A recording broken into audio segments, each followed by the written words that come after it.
آپ کے زخم دکھانے سے کوئی بھی آپ کا زخم نہیں بھرے گا، بلکہ میں نے تو یہ دیکھا ہے اپنی زندگی میں کہ اچھا بھلے تعلقات چل رہے ہوتے ہیں، آپ کو ذرا ضرورت پڑ جائے تو سامنے والا آنکھیں پھیر لیتا ہے، اسی وقت اس کا ماحول اور اس کے حالات خراب ہو جاتے ہیں۔ اس لیے اپنا سارا بھروسہ، اپنی ساری توجہ، اپنی سوچوں کا مکمل مدار صرف اللہ رسول کی ذات کو بنائیں، اور اس انداز میں بنائیں کہ کون دیتا ہے دینے کو تو چاہیے، دینے والا ہے سچا ہمارا نبی۔ اور یہ ذہن بنائیں زندگی میں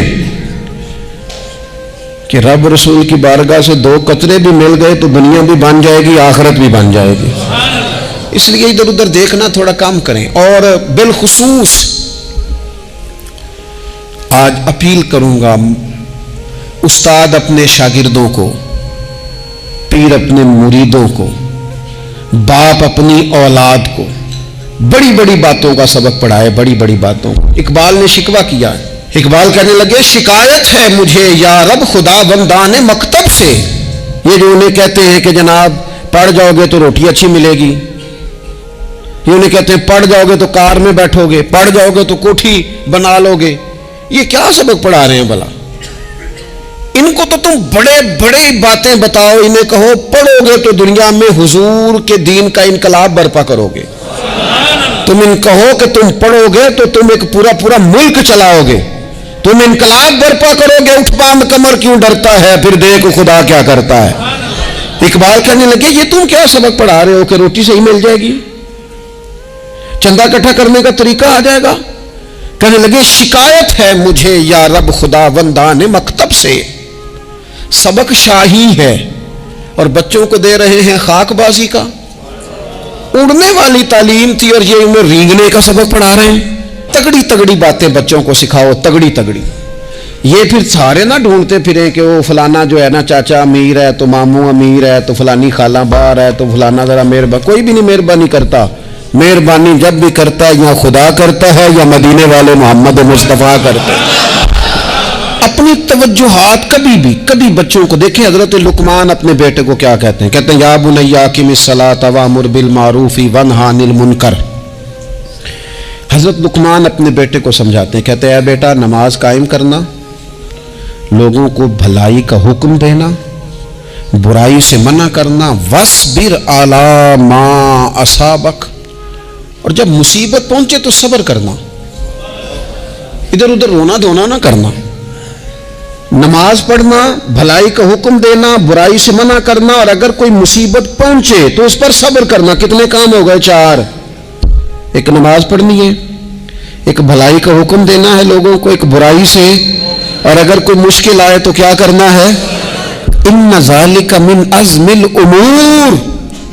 فرمایا بیٹا یہ بڑی ہمت والے کام ہیں، ہمت والے کام کرنا، ہمت والے، طاقتیں اپنی قائم رکھنا، کمزور نہ پڑنا، لوگ تمہارے آنسو نہ دیکھیں، کوئی تمہیں تڑپتا نہ دیکھے۔ چھوٹا چھوٹا زخم لے کر لوگ سگنل پہ کھڑے، چھوٹی چھوٹی مجبوریاں لے کر لوگ مانگنے کے لیے دروازوں پر کھڑے ہیں۔ امت مسلمہ کا یہ مزاج نہیں، یہ وقار نہیں، یہ انداز نہیں۔ ہم تو بانٹنے والے لوگ ہیں۔ چلے مشکل آ جاتی ہے، زندگی میں ضروریات پڑ جاتی ہیں، قرضہ صحابہ بھی لے لیا کرتے تھے، لیکن یہ جو لہجے آج ہم نے اختیار کر لیے، کمزور ہو جانا، کچا پڑ جانا، غریبی کا رونا رونا، یہ انداز اہل ایمان کا۔ بچوں کو طاقتور ہونا چاہیے۔ میرے نبی کریم صلی اللہ تعالی علیہ وآلہ وسلم نے نا ارشاد فرمایا، ایسا نہیں ہے کہ کوئی بندہ کمزور ہے تو وہ ناپسندیدہ ہے، یہ نہیں فرمایا کہ جو بزدل ہے تو وہ بڑا کوئی کٹا ہوا آدمی ہے، لیکن حضور فرماتے ہیں، صحیح مسلم میں حدیث موجود ہے، حضور فرمانے لگے طاقتور مسلمان نا اللہ کی نظر میں بزدل مسلمان سے زیادہ پیارا ہے۔ طاقتور ہے نا، اس کی شان زیادہ ہے۔ یہ جو با ہمت ہے، با حوصلہ ہے، جس کے اعصاب مضبوط ہیں، یہ رب کریم کی بارگاہ میں باوقار ہے، اللہ کے حضور اس کی قدر ہے۔ اور حضور علیہ الصلوۃ والسلام صحابہ کو دعائیں سکھایا کرتے تھے،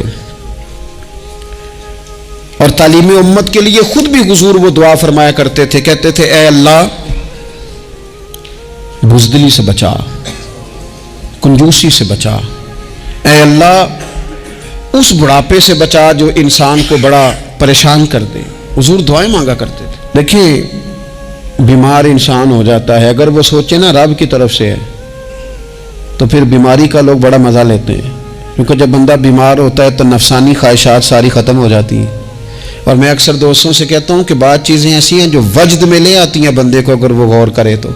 آپ یہ حدیث پاک سنیں، حضور علیہ السلام نے فرمایا بیمار کے ساتھ ضد نہ کرو کہ ضرور کھا، ضد نہ کرو، اس لیے کہ اللہ اسے کھلا بھی دیتا ہے پلا بھی دیتا ہے۔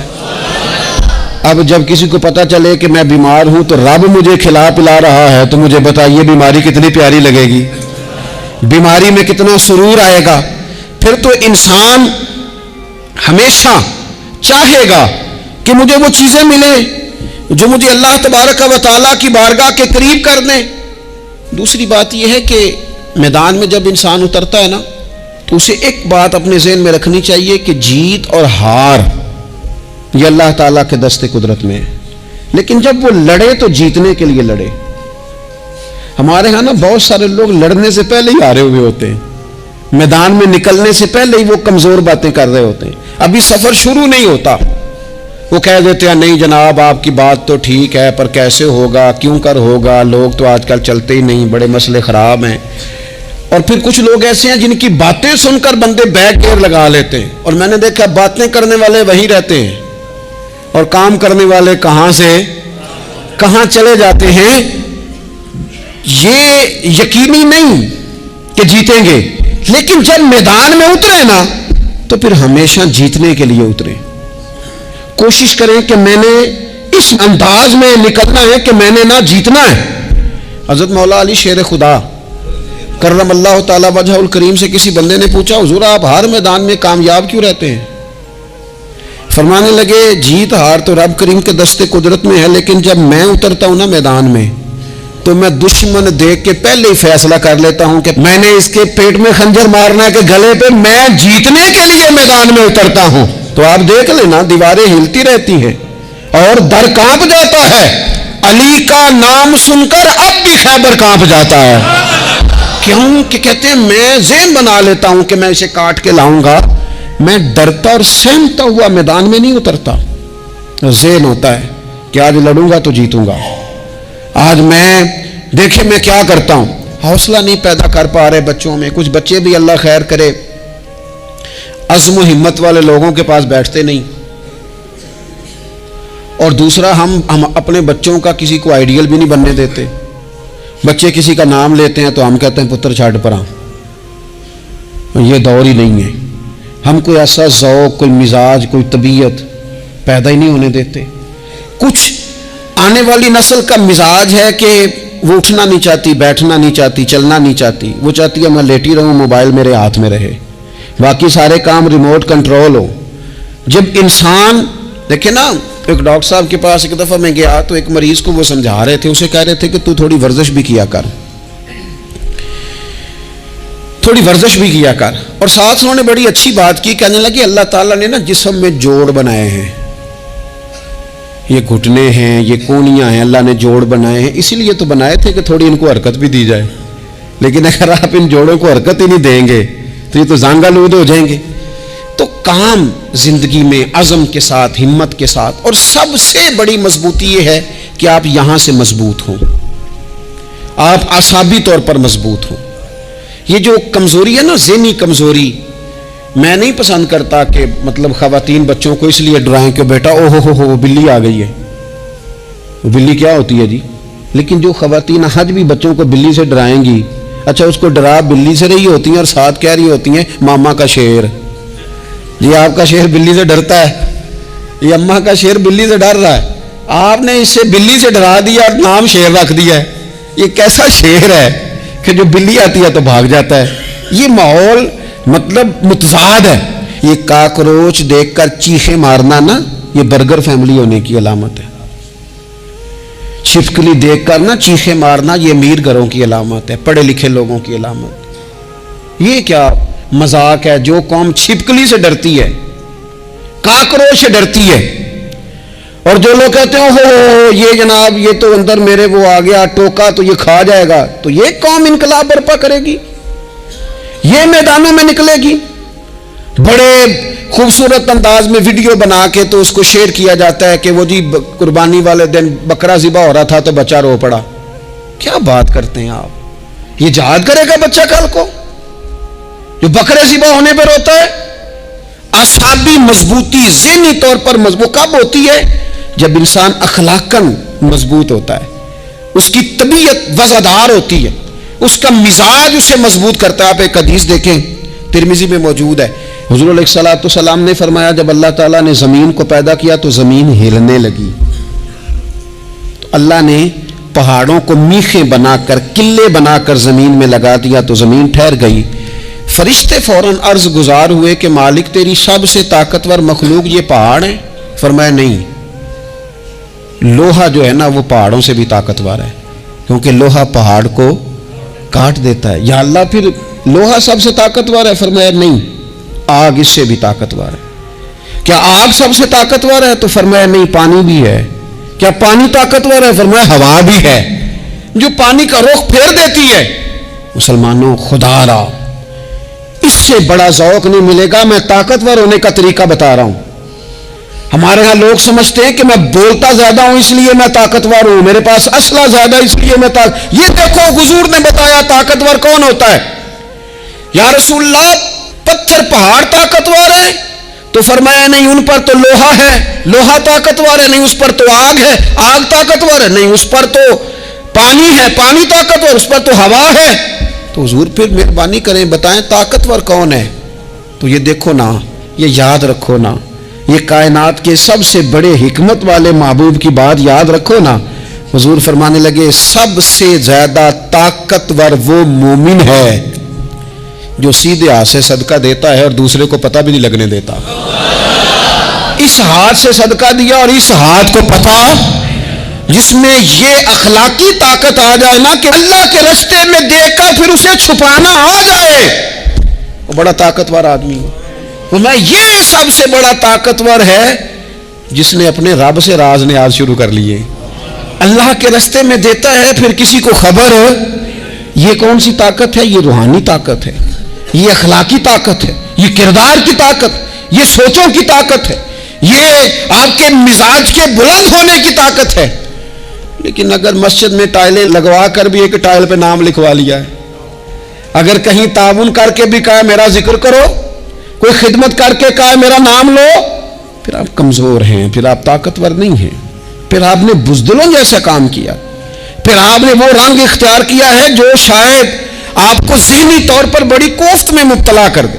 تو اعصابی طاقت، اعصابی قوت. آپ دیکھیں حضرت صدیق اکبر رضی اللہ تعالیٰ عنہ، حضور نے تربیت کی تھی نا. میں ذمہ داری سے کہتا ہوں کہ تعصب کی اینک نہ کسی نے پہنی ہو، ورنہ کائنات میں عشق کی داستان ختم ہو جاتی ہے جناب صدیق اکبر پر. جو پیار انہوں نے مدینے والے محبوب سے کیا ہے کوئی کر ہی نہیں سکتا. اور ہر وقت کی جدائی، ہر وقت کی، یعنی بیٹھے بیٹھے نا حضور کے وصال کے بعد بیٹھے بیٹھے حضرت صدیق اکبر اٹھ کے نا تو ایک رستے پہ چلنا شروع ہو گئے. کسی نے پوچھا ابو بکر کہاں جا رہے ہو؟ کہنے لگے یار ایک دن نا محبوب 2-3 دن کے لیے کہیں گئے تھے، اس رستے واپس آئے تھے. جنہاں دے دل بر جانی وچھڑن کون روے پھر تھوڑا، یہ سب روگاں دا روگ محمد جس دا نام وچھوڑا. پریشان ہوں تو دل کر رہا ہے پتہ نہیں یہاں سے آ نہ جائیں. اتنا زیادہ محبوب کی غلامی اور نبی پاک کی محبت کا ذوق، لیکن اعصابی طور پر مضبوط کتنے تھے. حضور کے وصال کے بعد جس بندے نے اپنے پروں کے نیچے پوری امت کو سنبھال لیا ہے نا، اس کا نام بھی ابو بکر صدیق ہی ہے. ایسے ایسے سنبھال لیا، سب سنبھال، دکھ سب سے زیادہ لیکن سنبھالا. کوئی زکوٰۃ کا منکر پیدا ہو رہا ہے، کوئی ختم نبوت پہ حملہ کر رہا ہے، کوئی کچھ ہو رہا ہے، کوئی کچھ ہو رہا ہے. ابو بکر صدیق نے فرمایا سارے لشکر روانہ کرو، جہاں جہاں حضور نے فرمایا تھا جہاد کرو. فرمایا جو ایک رسی بھی زکوٰۃ کی نہیں دے گا وصول کریں گے. لوگوں نے کہا حضور حالات بڑے اور طرح کے ہیں، کیسے کام چلے گا؟ حضرت عمر جیسے دلیر بندے بھی کہنے لگے جناب یہ نظام کیسے چلے گا؟ تو ابو بکر صدیق فرمانے لگے عمر تجھے تیری ماں روئے، تو بڑے مضبوط مزاج کا تھا، یہ مجھے کیا پیغام دے رہا ہے؟ فرمایا عمر یاد رکھ اگر میں مدینہ منورہ میں اکیلا بھی رہ گیا اور جنگل کے درندے میرا آ کے گوشت بھی نوچ کے لے گئے تو پھر بھی میں ان اصولوں پر کھڑا رہوں گا جن اصولوں پر مدینے والے رسول نے مجھے کھڑا کیا ہے، ذرا گنجائش نہیں۔ ہم یہاں سے مضبوط لوگ ہیں، یہاں سے ذہنی بلندی، ذہنی پختگی، یہ حسن ہے زندگی کا۔ یہ کیا بات ہوئی؟ پرسوں فیصلہ کوئی اور تھا، سویرے پروگرام کوئی اور بن گیا، کل فلانے کا مرید تھا، آج مجھے فیض نہیں ملا، ادھر جا رہا ہوں، پرسوں فلانے کو استاد بنا بیٹھا تھا، آج میرا پروگرام بدل گیا ہے، کل میری سوچیں اور تھیں، آج میری سوچیں اور ہیں۔ جو قوم ساری زندگی تعین ہی نہ کرے وہ کام کیسے کرے گی؟ جو رستے کا آغاز ہی نہ کرے وہ منزل پر کیسے پہنچے گی؟ تو کمزور باتوں سے نکلیں، بزدلانہ سوچوں سے باہر آئیں، طے کریں زندگی میں یہ کچھ ہم نے کرنا ہے۔ میں نے کہا ہے نکلے میدان میں جیتنے کے لیے، پھر رب کی مرضی ہے، پھر اللہ کی مرضی ہے۔ ساری زندگی صحابہ پر قرض رہا، قرضے بھی رہے، خدمتیں بھی ہوتی رہی، جہاد بھی ہوتے رہے، ڈیوٹیاں بھی ہوتی رہیں، سارے کام ہی ہوتے رہے۔ ہمارا یہ مزاج ہے ایک دو کھا گیا ہے ساری خوشیاں ہی گئیں، بس سارا کچھ ختم کر بیٹھتے ہیں۔ تو تھوڑی سی نا مضبوط دیکھیں۔ اچھا یہ حضرت ابو بکر کا حال ہے تو جناب عمر کی کیفیت کیا ہے؟ کلمہ پڑھتے ہی حضرت عمر نے فرمایا یا رسول اللہ جب آپ سچے، قرآن سچا، اسلام سچا، تو چھپ کے نماز پڑھنے کا کیا مطلب ہے؟ فرمایا ابھی تعداد ہی کوئی نہیں، 40 تو مسلمان ہیں۔ عرض کی حضور مہربانی کریں نا آپ صرف اجازت دیں۔ 20 لوگوں کی صفیں بنا دی گئیں، ایک صف کے آگے حضرت عمر ہیں، ایک صف کے آگے حضرت امیر حمزہ ہیں۔ جناب عمر کہنے لگے چونکہ آپ اللہ کے رسول ہیں تو لہذا نماز بھی آج اللہ کے گھر میں پڑھی جائے گی۔ تو حضرت عمر بیت اللہ شریف کے بیچ کھڑے ہو کے نعرہ لگاتے ہیں، فرماتے ہیں میں عمر ہوں، تم مجھے بھی جانتے ہو، میرے باپ کو بھی جانتے ہو، تم میرا قبیلہ بھی جانتے ہو، میں نے پڑھ لیا ہے محبوب کا کلمہ۔ اب جس نے بچے یتیم کرانے ہو اور اپنی بیوی بیوہ کرانی ہو وہ آئے اور مجھے روکے، یہ محبوب اللہ کے ہیں اور گھر بھی اللہ کا ہے تو نماز بھی آج اللہ کے گھر میں پڑھی جائے گی۔ جب تک انسان یہاں سے طاقتور نہیں ہوتا، پھر بات آئی سیدنا عثمان غنی کی، میں پہلا وہاں اونا رنداں تو جن نے کھلی بغاوت کی تھی، ہے پورا قبیلہ اور طرف ہے، عثمان تیرے گھر میں مال ہے، دولت ہے، وزاداری ہے، لوگ سارے کیا کریں گے، والد مخالف، چچا مخالف۔ حضرت عثمان غنی جیسے آدمی کو پکڑ کے باندھ دیا گیا گھر میں، پر عثمان غنی کہنے لگے میں ان بزدلوں میں سے نہیں ہوں جو محبت بھی کریں اور اظہار بھی نہ کر سکیں، جو دعویٰ بھی کریں اور پھر ان کے اندر طاقت اظہار بھی نہ ہو۔ فرمایا تم جتنا باندھ سکتے ہو باندھ لو، تم اپنی دولتیں، حکومتیں اور اپنا جاہ و جلال سنبھال کے رکھو، ہم نے تو غلامی کا فیصلہ کر لیا ہے۔ اور پھر کی غلامی انہوں نے۔ اور جہاں تک بات ہے شیر خدا حضرت علی المرتضیٰ کی، حضرت علی المرتضیٰ شیر خدا کا تو یہ حال تھا کہ ساری زندگی میدان میں رہے۔ ایک دن حضور نے صرف فرمایا کہ آج آپ کو نہیں لے کے جانا، آپ تھوڑا نا میرے نائب بن کر، حضور کسی نہ کسی کو نائب بنا کے مدینے میں چھوڑ کے جائے، ایک دن صرف کہا نہیں لے کے جانا۔ تو حضرت مولا علی رونے لگے، کہنے لگے حضور میں بچوں کے بیچ رہوں، عورتوں کے بیچ رہوں، میری تلوار کو زنگ لگ جائے گا، حضور مجھے تو گھوڑے پہ بیٹھنا پسند ہے۔ اچھا میں آپ کو ایک اور بات بھی عرض کروں، پہلے بھی میں نے کہا تھا پھر کہتا ہوں، کچھ لوگ پڑھے لکھے ہوتے ہیں بہادر نہیں ہوتے۔ حضرت علی کے علم کا بھی کمال عروج پہ اور بہادری بھی پورے عروج پہ۔ زندگی نا بہادر لوگوں کی ہوتی ہے۔ یہ شہاب الدین غوری لیٹے ہیں یہاں سوابا میں، تو کسی نے پوچھا ان سے کہ یار آپ کہاں رہتے ہیں؟ کہنے لگے میں گھوڑے کی پشت پہ ہوتا ہوں، ہمارے بچے بڑی سونی فوٹو بناتے ہیں، ان سے پوچھیں آج کل آپ کیا کرتے ہیں تو کہتے ہیں موبائل چلاتے ہیں۔ آپ کیا کرتے ہیں؟ فوٹو کھینچتے ہیں۔ آپ کیا کرتے ہیں؟ کہتے ہیں وہ نا مجھے ایسا عجیب مسئلہ ہے موبائل کا کہ بچوں کی نا مطلب میں کئی دفعہ سوچتا ہوں کہ اگر انہیں کچھ 4 گھنٹے موبائل سے علیحدہ رہنا پڑا نا تو ہو سکتا ہے کہ ان کو ڈاکٹر کو بھی دکھانا پڑ جائے، اتنی کو بری حالت ہو گئی۔ مجھے ڈھیر سارے دوست کہتے ہیں جی آپ ٹیلی فون پہ ملتے نہیں۔ میں نے کہا میں پہلے ملا کرتا تھا جب تک لوگوں کی جیب میں موبائل تھا، جب سے لوگوں نے ہاتھ میں پکڑ لیا نا تو پھر تو ایک دن میں 100 نمبر ملتا ہے، تو پھر آپ کیسے موبائل پہ رہیں گے؟ پھر تو ایک ہی کام ہے، یا فون سنیں گے یا کوئی اور کام کریں گے۔ تو تھوڑی سی ہمت والی زندگی گزاریں۔ بزدلانہ باتیں، کمزور باتیں ہمارے بچوں کو بھی کمزور کر دیں گی، یہ کچھ نہیں کر سکیں گے۔ حضرت سیدنا عبداللہ بن زبیر رضی اللہ تعالیٰ عنہ، یہ مدینہ منورہ میں پیدا ہونے والے سب سے پہلے بچے ہیں۔ حضرت سیدنا ابوبکر صدیق رضی اللہ تعالیٰ عنہ کے نواسے ہیں، حضور کے پھپھو جناب صفیہ کے پوتے ہیں، اور عشرہ مبشرہ صحابی حضرت زبیر بن عوام ان کے بیٹے ہیں۔ شروع سے ہی بڑے بہادر تھے۔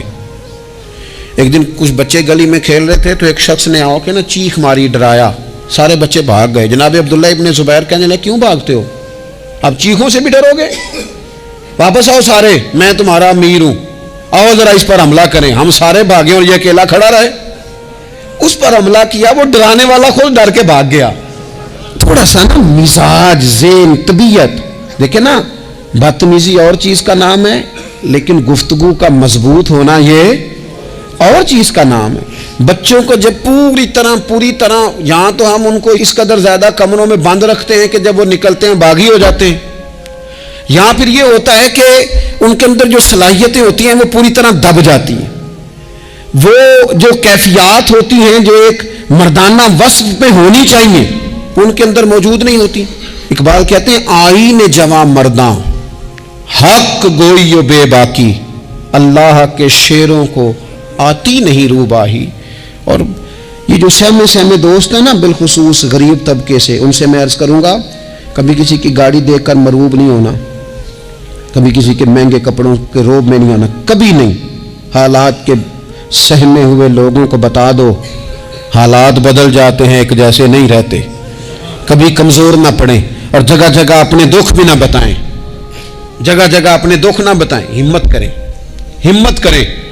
وہ ایک شاعر نے کہا تھا کہ با ہمت لوگ کبھی ہارا نہیں کرتے، یہاں وہ جیت جاتے ہیں، یہاں کچھ سیکھ جاتے ہیں۔ وہ نا میدانوں میں رہتے ہیں، کمزور نہ پڑیں۔ یہ جو اتنا لمبی لسٹ بن گئی ہے نا، اتنی لمبی لسٹ مانگنے والوں کی، اتنا لمبی فہرست ہو گئی ہے ہر سگنل پہ، ہر چوک میں، ہر رش والی جگہ پہ، یہ بتاتی ہے کہ لوگ اس کو آر ہی نہیں سمجھتے، کمزوری نہیں سمجھتے، طاقت والا مزاج۔ حضرت عمر بہادر تھے تو بہادر لوگوں کو پسند بھی بڑا کرتے تھے۔ حضرت عبداللہ ابن زبیر چھوٹے تھے، بچوں کے ساتھ کھیل رہے تھے، اور یہ وہی حضرت عبداللہ ابن زبیر ہیں جو بعد میں امام حسین کے قاتلوں کے سامنے ڈٹ کے کھڑے ہو گئے، اور انہوں نے اعلانیہ ان لوگوں کا بائیکاٹ بھی کیا اور ان لوگوں کے ساتھ صف آرا بھی ہوئے، حضرت عبداللہ ابن زبیر۔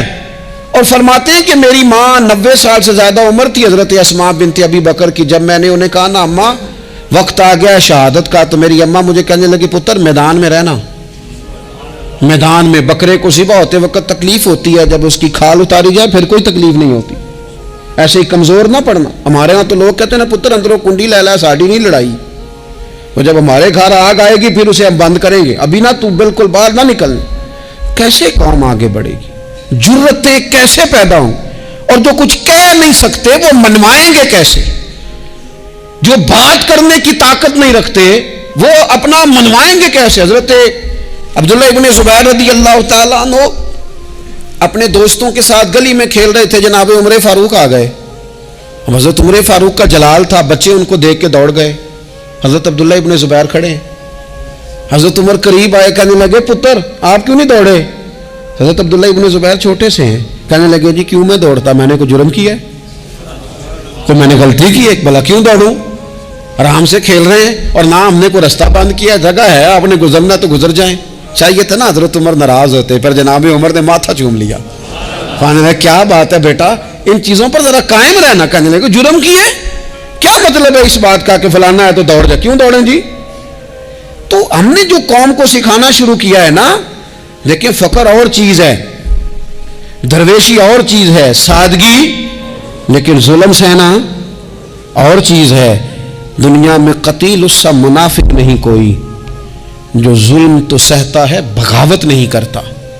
اپنی زندگی میں عزم کو، ہمت کو، نظریے کو بلند کریں، مظلومانہ مزاج نہ پیدا کریں، بلا وجہ دکھ سنا کے اپنے آپ کو کمزور نہ کریں۔